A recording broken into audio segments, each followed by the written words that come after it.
네, 안녕하세요. 저는 이승민이라고 합니다. 오늘 나는 좋은 상사일까? 팀장은 꼭 봐야 되는 리더십 공식이라고 발표를 준비를 해봤습니다. 자기소개를 간단하게 드리면 혹시 에어프레미아라는 회사를 다들 아시나요? 모르시는 분도 아마 많을 것 같아요. 되게 많이 아시네요. 네, 항공사고요. 한국항공사입니다. 저는 근데 에어프레미아 랩스라고 IT 자회사가 있거든요. 그쪽 자회사에서 프론트 매니저가 개발자입니다. 개발자로 일을 하고 있고, 그 이전에는 뱅크샐러드, 우연히 전 직장 동료분이 앞에 계신데 네. 그래서 뱅크셀에서 일을 했었고, 그 이전에 드라마인 컴퍼니 또는 리멤버라는 이름으로 유명합니다. 그래서 명함 서비스 개발을 했었습니다.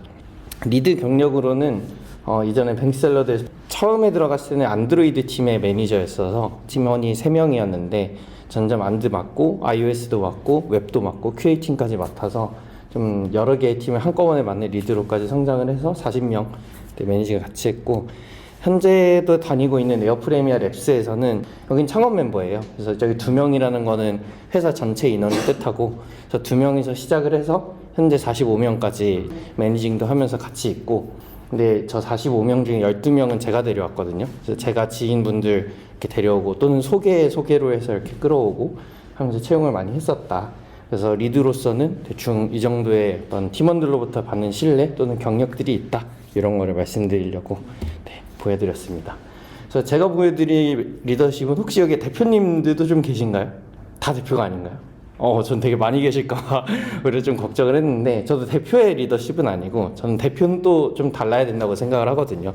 중간 매니저의 리더십에 대해서 좀 얘기를 해보고자 합니다. 제가 처음에 여기 연사 지원할 때 이제 안내를 해주셨어요. 이거는 어떤 행사고 이런 주제로 발표를 준비하면 됩니다, 이렇게 안내를 주신 내용이 딱 요겁니다. 텍스트를 거의 복사를 해왔는데, 나는 좋은 상사일까? 성과만 강조하는 상사일까? 라는 주제에 대해서 제 경험을 얘기해달라 라고 했는데, 저는 살짝 다르다고 생각했던 거는 함께 가야 된다라고 생각을 하고 있어요. 다행히도 방금 전 발표해 주신 분도 이렇게 똑같이 말씀해 주셔서, 신뢰를 얻으면 성과를 잃고 또는 성과를 얻으면 신뢰를 잃는 게 아니거든요. 그래서 둘 다 얻을 수 있고 그렇게 가야만 좋은 리더십이다 라고 생각을 합니다. 그래서 결국은 좋은 리더십에 대해서 얘기하고 싶은 거잖아요. 좋은 리더십을 한번 정의를 좀 해보면 저는 이렇게 생각을 하고 있어요. 그래서 좋은 리더십은 일단 팀원을 성장시키는 리더십. 그래서 어떤 프로젝트를 하고 업무를 하면서 그 사람마다의 직책이 있을 텐데, 그 직책을 수행하면서 그 팀원이 이제 업무적으로 또는 뭐 여러 가지 방면으로 성장시킬 수 있도록 돕는 것.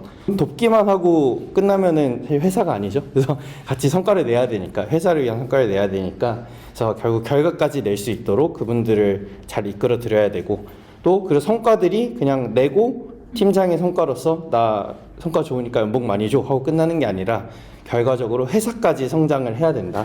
그래서 팀원을 성장시키고 그걸로 성과를 내서 성과들이 유의미하게 쌓여서 방향적으로도 회사에게 유익한 방향까지 이끌어내서 이제 회사가 성장하는 것까지 이끌어내는 게 중간 매니저의 좋은 리더십이다라고 정의를 합니다. 그래서 이런 것들이 다 연결이 되는 거거든요. 그래서 팀원을 성장시키지 않으면 성과를 낼 수가 없고, 성과를 내지 않으면 회사가 성장할 수 없고, 회사가 성장하지 않으면 팀원들이 퇴사합니다. 그래서 일본으로 돌아갈 수가 없습니다. 그래서 다 이렇게 순환이 되는 거라고 생각을 합니다. 결국 신뢰와 성과를 다 챙겨야 된다. 이게 말이 쉽지 엄청 어려운 거잖아요. 저도 뭐 이렇게 오랫동안 해왔으니까 이렇게 하나하나 푸는 거지, 과정 중에는 다 어렵단 말이에요. 그래서 어떻게 해야 할까에 대해서 좀 얘기를 해보면, 좋은 리더십을 실천하는 방법은 일단 회사와 나의 방향을 싱크하는 게 너무 중요한 것 같아요. 팀원은 일단 뒤로 놓고, 회사라고 하는 어떤 존재, 대표가 가장 크죠. 대표나 상사 분들이 어떤 방향을 갖고 있고 어떤 생각을 갖고 있는가를 싱크를 많이 해야 됩니다. 그래서 상사 또는 대표 또는 다른 팀의 팀장하고도 소통을 많이 하거든요. 그래서 그분들하고 결국 원온원이죠. 원온원밖에 답이 없는데, 그분들께 원온원을 신청하기도 하고 신청당하기도 하고, 그래서 너는 지금 뭐에 관심이 있니? 나는 이런 거에 관심이 있는데, 그럼 관심 있는 거에 대해서 서로 도와줄 건 도와주고, 또는 내 대표는 이런 생각을 요즘 하고 있구나, 왜 그런 생각을 하지? 이게 우리 사업에 있어서 뭐가 도움이 되지를 좀 많이 물어보고 들으려고 하는 편이에요. 그런 다음에 제 의견도 공유 드리고 같이 방향을 맞추는 거죠. 회사의 방향에 나를 맞추고, 나도 회사의 방향을 충분히 이해할 수 있어야 그걸 팀원에게 전파를 할 수 있으니까 이런 과정을 많이 가지는 편입니다. 그래서 내 상황, 고민, 의견, 판단들을 대표에게 공유하고 저도 많이 물어봅니다. 그래서 이렇게 회사의 방향하고 저하고 하나가 되면은 자신감이 생기죠. 내가 하는 말이 곧 회사를 대변할 수 있을 정도의 자신감이 생기면 팀원한테 가는 겁니다. 그래서 나하고 팀원의 방향을 싱크합니다. 팀원에 있어서 회사는 저거든요. 그래서 그 정도의 자신감을 가지려면은 그 전 과정이 되게 중요하고 결국 또 원원원을 꾸준히 해야 된다. 그래서 원원원이라는 단어가 많이 나오는데 이 원원원이 사실 그냥 매니징의 핵심 처음이자 끝이거든요. 이게 다예요. 원원원만 잘하면 다 됩니다. 그래서 원원원에 대해서 좀 더 얘기를 해보면 어떤 회의 자리에서 이렇게 단체로 한 뭐 20명이 있든 10명이 있든 여러분 요런 안건이 있는데 의견이 어때요? 라고 하면은 절절 손들어서 말하는 회의를 본 적이 있으신가요 혹시? 제 생각에 거의 없을걸요. 이거 어떠신가요? 하면 침묵 한 10초 흐르다가 그 중에 그나마 의견 내시는 분 한두 분 손들어서 제 의견이 이렇습니다 하고 회의 끝 하는 게 이제 일반적인 회의의 방향이잖아요. 근데 그게 그 팀원분들이 뭐 의견을 못 내는 바보들이어서 그런 게 아니라 원래 사람이란 게 그렇게 구조가 되어 있는 것 같아요. 많은 사람들이 있을 때 내 의견을 내는 것은 저도 무섭고 팀원들분들은 당연히 더 무섭겠죠. 그러니까 못 말하는 게 당연하다. 그게 너무 본성이다. 그래서 그거를 거스르려고 하지 말고 원원원으로 가야 되는 것 같아요. 1대1에서는 너 생각은 어때? 라면 말을 하거든요. 사람 이렇게 얼굴 앞에 두고 침묵만 이렇게 가만히 하는 팀원은 그런 팀원도 찾아보기 힘듭니다.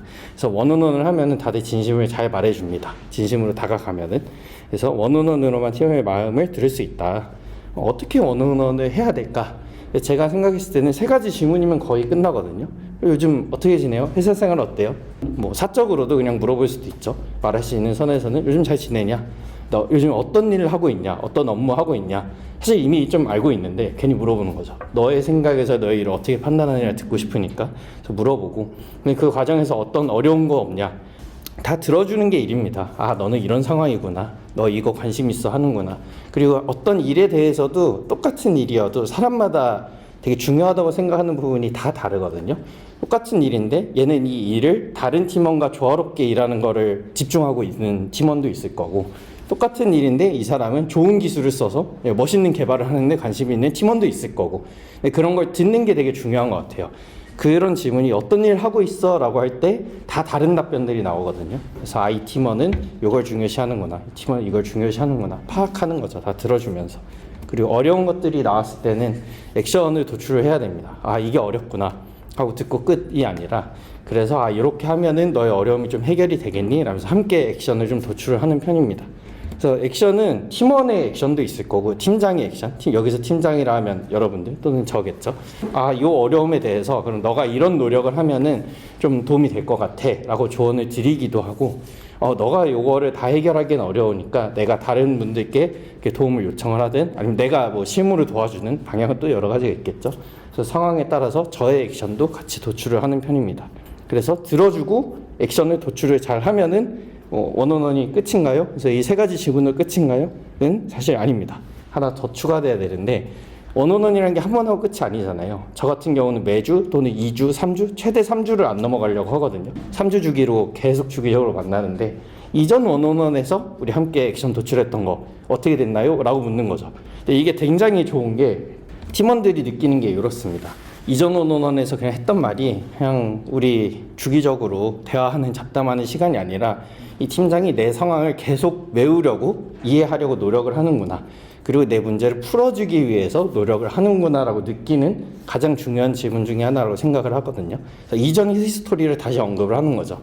이전에 너가 이런 어려움을 겪고 있었고 너의 액션은 이거고 나의 액션은 이거였는데 내 액션은 이렇게 진행이 됐어. 그럼 너 차원에서 액션은 어떻게 됐고 어떻게 느끼고 있니? 그 어려움이 아직도 너의 어려움이니? 라는 질문을 해줬을 때 팀원이 느끼는 감동이 다르거든요. 그래서 이런 것들로 신뢰를 쌓을 수 있다라고 생각을 합니다. 그래서 다시 이 4가지 질문이면 그럼 끝이냐? 근데 사실 또 끝이 아닙니다. 원원원이 참 어렵죠. 한 가지 더 해야 되는데 피드백을 해야 됩니다. 그래서 너가 하고 있는 어떤 행동들이 내가 봤을 때는 좋다 또는 나쁘다. 둘 다 아무거나 상관없어요. 다 얘기해 주는 게 굉장히 의미가 있습니다. 좋으면 좋은 대로 나는 잘하고 있구나 라고 느끼고 그 부분을 더 열심히 하려고 할 거고 나쁘다면 나쁘다는 대로 고치려고 노력을 하겠죠. 어떤 방향이든 간에 너의 행동은 이렇다라고 내 의견을 전달해 주는 게 너무 중요하고 그리고 내 관심사 나는 이런 걸 중요하게 생각을 하고 있어 라는 걸 전달하는 것도 되게 중요한 것 같아요. 그 팀원 입장에서도 저를 파악하려고 노력을 많이 하거든요. 아, 팀장은 뭘 중요시하지? 그럼 거기에 맞춰서 나도 이걸 하면 좋은 성과를 받겠지라는 생각을 하실 거란 말이에요. 그걸 할 수 있도록 계속 내 관심사를 공유하는 거죠. 그러면서 회사의 방향으로 알아서 다가오도록 좀 유도를 하는 편입니다.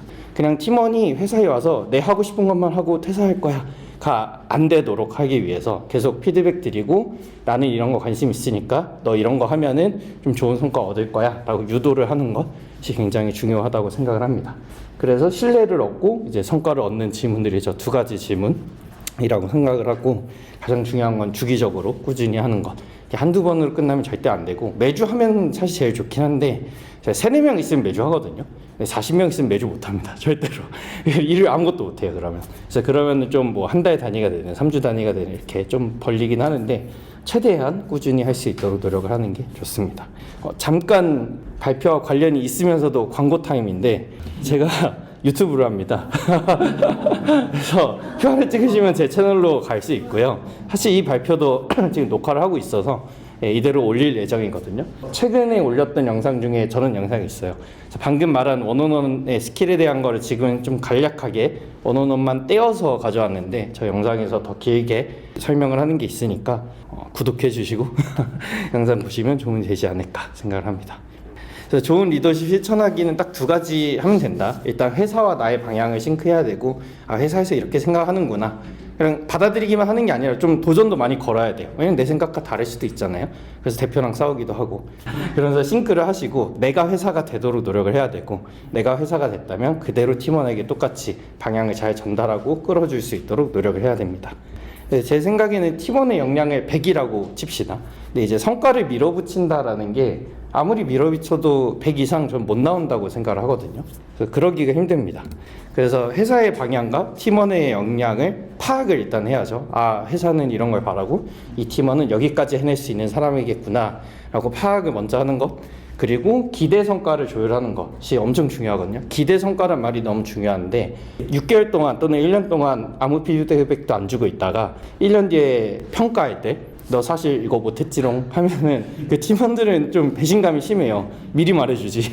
그래서 요거를 원원은 주기적으로 할 때 계속 말하는 게 중요해요. 나는 너에게 이 정도까지 기대를 하는데 너가 했던 저런 행동들은 네 기대에 못 미쳤어, 또는 미쳤어. 잘해도 계속 피드백을 주거든요. 그럼 아, 이 팀장은 여기까지 나한테 기대를 하고 있구나 라고 미리 알고, 그게 나중에 평가로 다가왔을 때 그 평가를 좀 잘 받아들여주는 편이거든요. 그래서 미리미리 기대 성과를 조율하는 거 너무 중요하다. 그리고 이 팀원이 그냥 이 사람이 아무 영향도 안 받으면서 독립적으로 일을 하는 게 아니잖아요. 뭐 여러 가지 외부적 영향이 있을 수 있고, 그래서 100의 역량이 있어도 실제로 100을 발휘하는 건 다른 얘기인데, 발휘할 수 있도록 계속 도와주는 거, 어떤 어려움들, 장애물들 치워주고, 그런 거는 권한이 있는 팀장이 해줬을 때 가장 힘이 있다고 생각을 하거든요. 그래서 파악하고 조율하고 돕는 것, 3가지가 가장 신뢰와 성과를 모두 잡는 리더십 공식이라고 생각을 합니다. 그래서 지금까지는 중간 매니저의 리더십을 말했는데, 다행히 여기 대표님이 안 계신다 그래서 대표의 리더십은 좀 다르게 생각한다고 처음에 말씀드렸는데, 비전과 방향밖에 없다고 생각합니다. 대표는 우리 제품 비전, 회사 비전 이거야, 이 방향으로 갈 거만 500만 번 말하고 있으면 중간 매니저가 이런 작업들을 해주면서 팀원들을 이끌어 줄 거니까, 대표는 비전에만 집중하는 것이 옳다. 팀원들 도와주는 데 별로 집중을 안 하는 게 더 좋은 것 같아요. 대표는 그냥 방향 더 잘 세우고 돈 버는 데 집중을 하는 게 진짜 대표의 리더십이 아닌가 라고 생각을 합니다. 그래서 제가 생각하는 리더십 공식은 여기까지입니다. 감사합니다.